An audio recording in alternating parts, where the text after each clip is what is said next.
This is part 2 of me telling you about how my mind was blown by what I learned about learning to read and how it can help you with your struggling reader.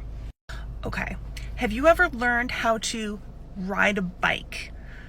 And although someone can explain to you the steps that are needed to ride the bike, the truth is the knowledge of those steps will only get you so far. You have to kind of get into it, and then there's like a body awareness that happens, right? Where something that can't quite be explained to you happens and you get the feel for it.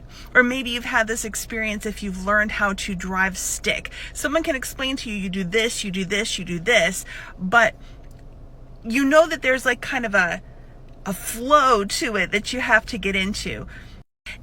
And so what was explained to me is it's actually the same with your brain for reading. So yes, there are the explicit parts, the procedural parts that can be explained to you and should be explained to you or to your child. What the sounds are, how to make the letters, all those things.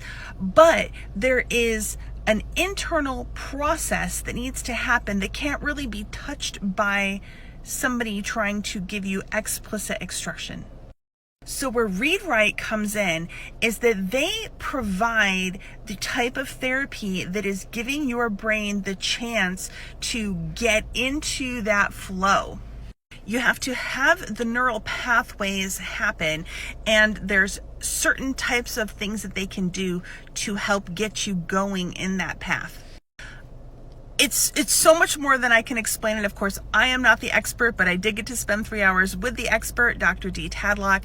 You know, she was talking about, we have 2/3 of the students in our country that are below proficiency at reading. And that's when we test them at 4th, 8th, and 12th grade.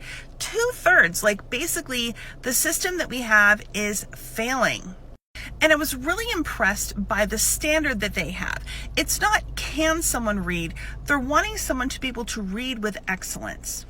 And what that means is the person should be able to read 100% comfortably, just as comfortably as they can speak.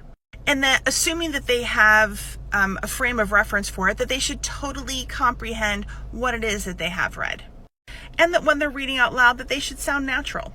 And so those are the standards that ReadRight is working with. Not just can you muddle through, but can you read with excellence? You guys, I'm going to need a part 3. So I do want you to know it's readright.com. They're giving away 10 free evaluations. I'll have instructions in the caption.